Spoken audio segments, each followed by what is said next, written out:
Happy Tuesday and welcome to Smell the Coffee. You're joined by Diana Master and Glenora Shipura. How you doing, baby girl? It's a beautiful Tuesday. Yeah. I don't know. I'm feeling the vibes. You're feeling the vibes? I'm feeling refreshed. Yeah. I think women, we go through our cycle, right? And then when you get off of it, you're just like, I can conquer the world. For a day. Yeah. And then you're back. We only have 3 good hours. 3 hours where we feel good and then that's it. In a month. Yeah. So I'm feeling in my superwoman era. I'm just like, I can do a million things. Yeah. You know what I mean? And I see myself where, I think it's also the ADHD, where you take on a lot, because in your mind, I can do it. Yeah, of course I can. I can do it. I can do that other thing. Can. And because sometimes I've proven to myself I can do it. That's also the problem. Then now you have to do it. Because I've seen myself doing it. But then sometimes you're just like, Chummy, you're going to be burned out. You can't. It can't be consistent. For me, I just have, like you're saying, these random bursts of energy. So on Saturday evening, I decided I'm going to wash one of my inners for the duvets. But because it's too heavy, I can't wash it in the washing machine. Yeah. So I have to do the traditional bathtub and stomp and yeah. I miss that actually. Yeah. So I'm doing that. I'm like, because I soaked it the night before and even did the stomp. And then again in the morning, some more stomp. And then it came time to wring out the thing. Yay! I saw flames. And you're doing it alone. I saw, because first of all, it's the water with the soap. And you have to rinse it. Then it's the water to rinse off the soap. And then it's the fabric softener. Hey, guys. So now I'm there fighting with it like it was a whole mission. And then somehow, that's why my arms hurt. I managed to move it from the bathtub to the laundry basket so I can go hang it. And it's a bit of a walk to the washing line. I'm already laughing. That time, I'm fighting. And I get there. Now I'm looking at it. I'm like, Diana, strategize. How do you strategize? Right? So I see this little thing where I can put the laundry basket so that it's less of a distance for me to throw it over. In my mind, my plan works. But now this thing where I place the laundry basket was not stable. So as I'm trying to do that, the wet, white duvet inner falls on the sand. No, Chummy. Do you know I wanted to cry? I just had to put it back, take it back to the bathtub, go through that whole process again, and then I just said, okay, maybe I'll wait for the gardener to come on Monday and then we can hang it together. Yeah. But I was like, nah, I'm a strong, independent woman. I can do it. And I did it. That's I the managed thing. to do it. When we prove it to ourselves, we continue. And I was so happy with it. I was so proud of myself. That's the thing. I was like, nah, some days require a husband. That was one of those days because... Can you please fly back to Namibia real quick? Help me, because what is this? I understand. You know, when it fell, I just looked at it. I stood there like this and just looked You're at actually it quite strong.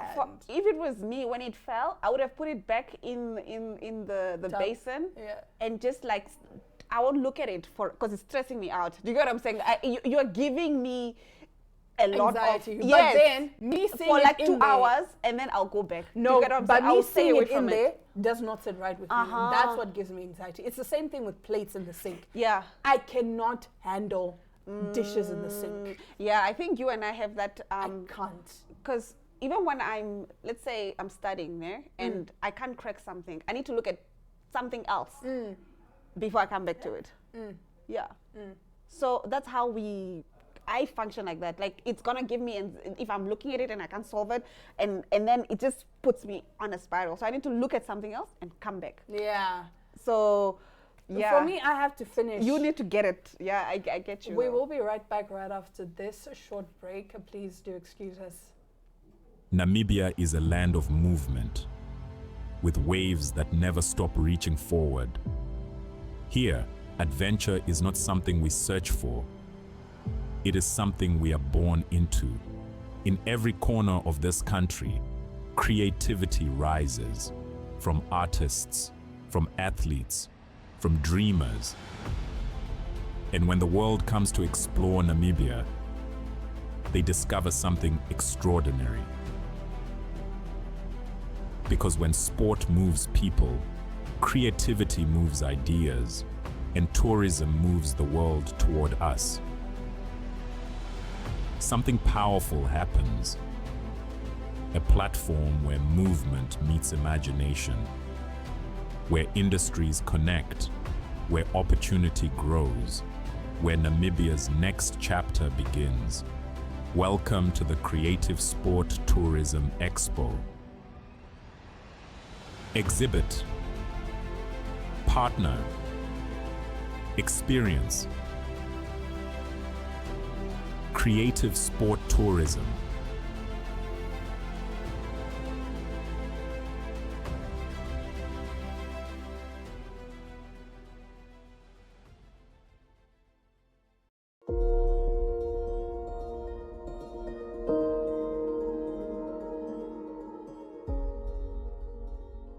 Do you like traveling? Do you like to experience new places? Well, then you should tune into On the Rock, where we explore enjoy establishments all over Namibia and South Africa. Great food, great fun, and so much more. So be sure to mark your calendar as we explore the beautiful landscapes of Namibia at the various enjoy establishments. And where we also get to go on game drives, different activities, and meet the awesome staff of the different establishments. We will see you there. Watch On the Rocks every Monday at 9 p.m. on DSTV channel 285 and GoTV channel 25.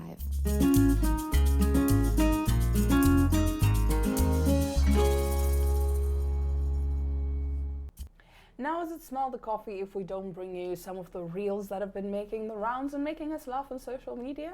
No. So let's take a look at this next reel. Honorable engineer, fine man without pimple, incumbent traditional prime minister, His Royal Highness Igwe Doc. Yeah. You got to do everything that you can. Unfortunately for me, though, I cannot. That's the thing with both of us. Kiss bottom. I cannot. I I okay, but actually, okay, I'll let you wrap up your thought. I think my father knew what he was doing when he raised, because he knew my personality. Because he was just like, always aim to have your own things, and you know what I mean? Because he knows his daughter's personality. Because what do you mean you did that other stuff last night? And then I must just today, smile. because I need a coin from you, I must be like, oh, I saw women. my handsome, what? I'm like, no. I saw a woman who was showing us her wig collection that she's gotten because every time her husband beats her up, he gets her a wig. Whoa. Yeah. Yeah, That's how bad things are. And again, it just comes from being extremely materialistic. That you don't care. That you don't, because my thing is just, if you have your own, that's why my mom always says, be content in what you have. I'm not saying don't aspire to get more, but be content with what you have, because the minute you're not content is when you start doing other things. You start doing either fraud, prostitution, what have you, just because you're trying to keep up with this lifestyle that Glenora has, but you don't know what Glenora does. To you know what I mean? You don't know. You don't know why Glenora is flying to Dubai every other week. You don't understand what is happening, but then you decide, okay, you know what, Glenora is showing off, so I must also be on the same caliber. Just learn to find happiness and contentment in what you have. It will save you from a lot. It will save you from even being in a financially abusive relationship. Woo. Because then now in this you're being financially abused because this person knows you have nowhere else to go. Exactly. This person knows you're here because of the money. So I can do whatever I want because I have money. And you know, if I come to you and I'm like, look, this month I'm not doing well. I had to pay some bills or whatnot. Can you know what I mean? Help me out. And then you use that against me. Yes. Trust me, We're Chubby, done. I would rather starve. We're I would done. be there drinking water every day with nothing than be a person who's like, oh, now I have to, like you said, kiss bottom. Because you know that I'm vulnerable and you're using that against me. I would rather starve. And that's why my other friend was also telling me how money really ruins relationships.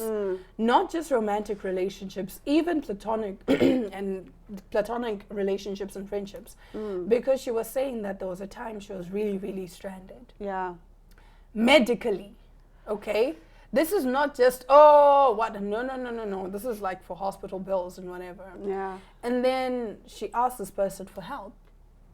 Like, oh, hey, like I come to you and say, oh, Glenn, can you please, so sabra, right? And you know that I never do this. And then you say to me, yeah, no, I'll see what I can do, right? Give me next week, excuse me, give me until next week, I'll see what I can do.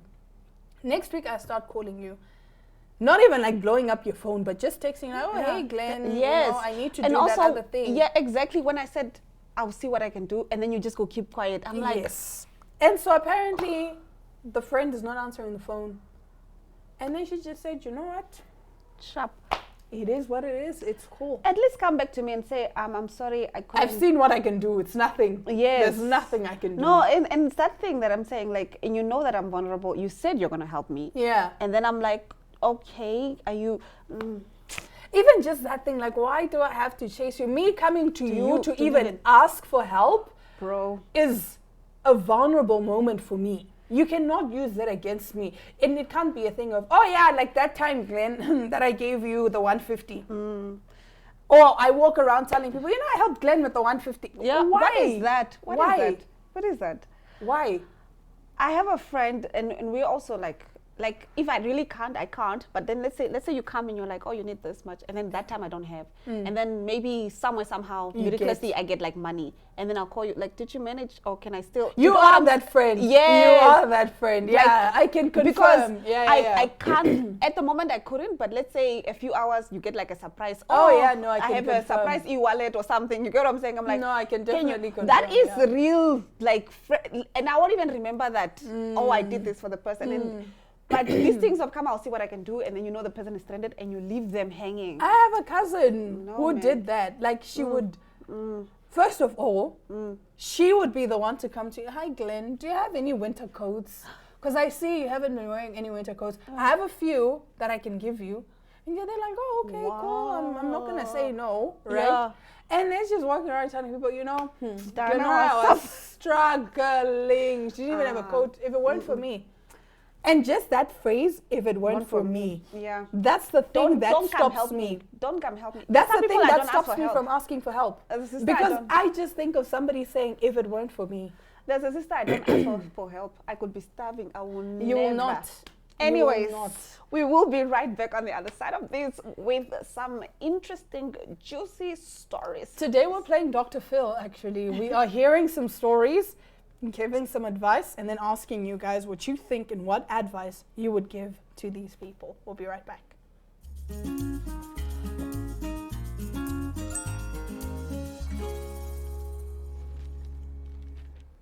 All right, so starting us off, this is a video that I came across on social media. Now, the person that is telling the story, it's not her. She's not telling us the story. She's reading what somebody sent her.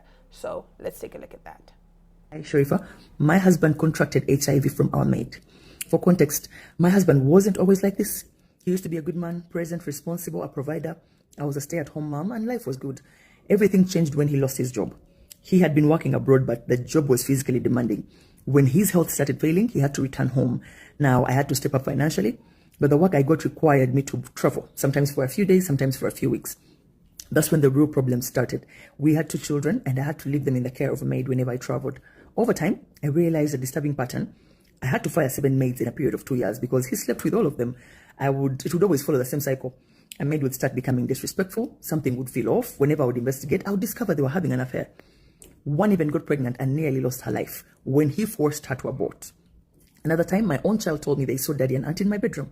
That was my breaking point. I had to take my children to boarding school because I could no longer trust what was happening at home. But even then, he would manipulate me every time I confronted him. He would guilt trip me, saying things like, oh, now you think I'm useless because I don't provide. Or you don't respect me as a man anymore. These maids respect me more than you do. Eventually, I just stopped bringing maids altogether. I thought removing access would solve the problem. He started complaining how I've made him the woman in the house because now he had to clean and cook and do everything. Without my knowledge, he went behind my back and hired a maid from one of those numbers advertised on electric poles. I didn't even know this at first. Whenever I would ask how things got done, he would say, I figured it out. Until months later, I realized he would bring a leave-out maid. She would come during the day, clean, do everything, but even then he was sleeping with her too. Chef, at this point I was tired of fighting him. I even stopped sleeping with him, and he later used that against me, saying I left him no choice. Months later, he fell sick. We thought it was something minor, like malaria, but after multiple hospital visits, he was diagnosed with HIV. And his first reaction, meanwhile, he blamed me because I travel for work, but I was tested and I am negative. I don't have the words to describe that moment. I was shocked, confused, and angry.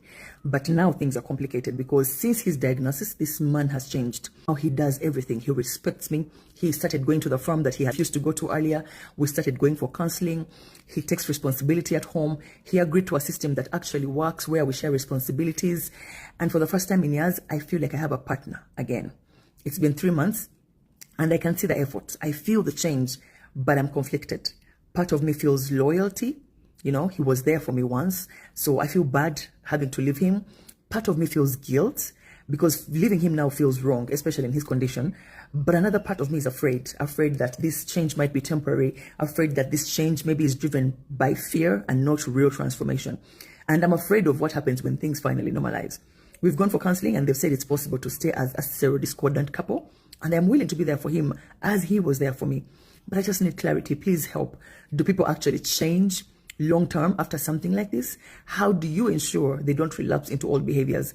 I fear leaving because how will I even explain that to my children? This thing of we're staying together for the kids, leave it alone. Leave it alone. It never works.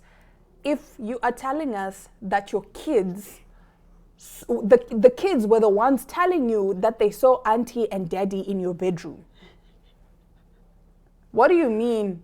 What are you going to tell the kids? The kids already know. It's like, again, the polygamist. Yeah. Because this is what was happening in the polygamist. Yeah. And the one daughter was like, why are you still with this man? Why are you fighting to keep this man? And she was actually giving, and what I didn't like was actually the kids were the ones that were calling it out for what it was, right?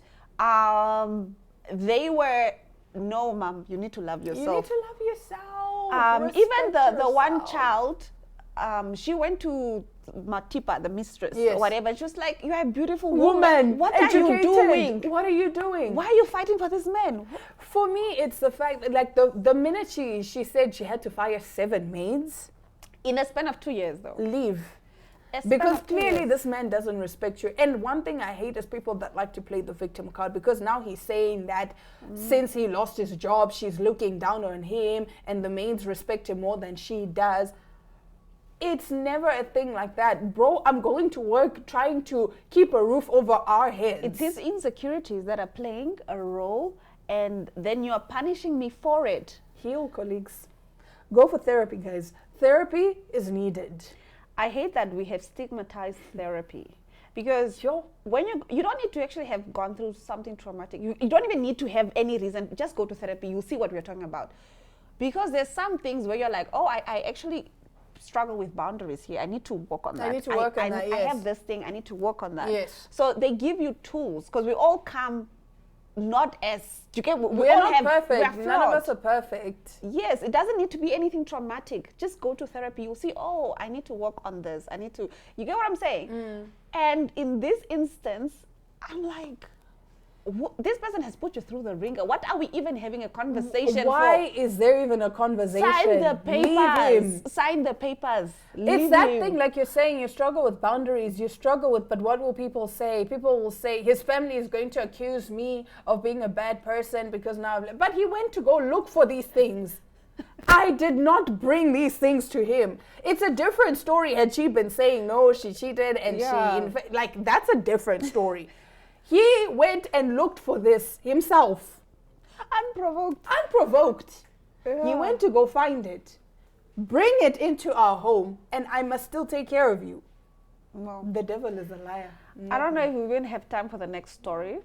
But yeah, this is something that happened in the States, I think. Let's just take a look at it.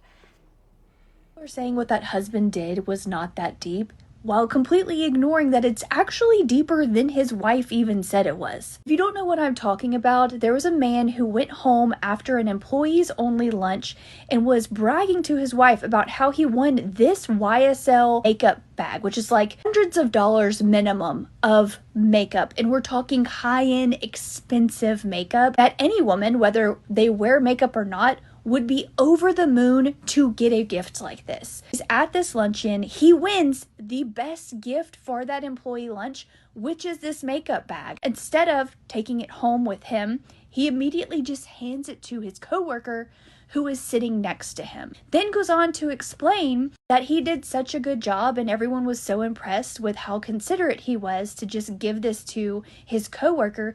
He then takes a picture of him and the female coworker, her holding the gift basket of hundreds of dollars of free makeup, and then they post it online so that people online could talk about what a great guy this man is. This wife then sharing, I am literally at home taking care of our child, doing everything, and I immediately start to tear up, then immediately starts to feel guilty for tearing up because he is being this kind person to give this off to somebody, except that he didn't even think about giving this to his wife. And the people in the comments saying it's not that deep, except that it is. She is having to ask someone who is always at the forefront of her mind why she is not always at the forefront of his mind. It's heartbreaking. Every woman and man who seem to understand this know how telling this is. Be in a relationship where you are not considered at all. Actually just proving to her that he gives her zero consideration. And honestly, the greatest form of love we can give those that we love is consideration. Even though she doesn't quite articulate that, like she understands the weight of what he is telling her while he is completely ignorant to it and is immediately made to feel guilty for the tears she is trying to hold back as he tells her this. It's the principle, okay? It's the principle. Yes, even if I don't use makeup, you should have still come to me and said, oh, babe, I want this thing. Exactly. How do you know? Maybe I've been looking into getting into makeup. I have a whole, what is it? I got a gift for, it's a baby something, right? It's sitting up there in my cupboard. Do you understand?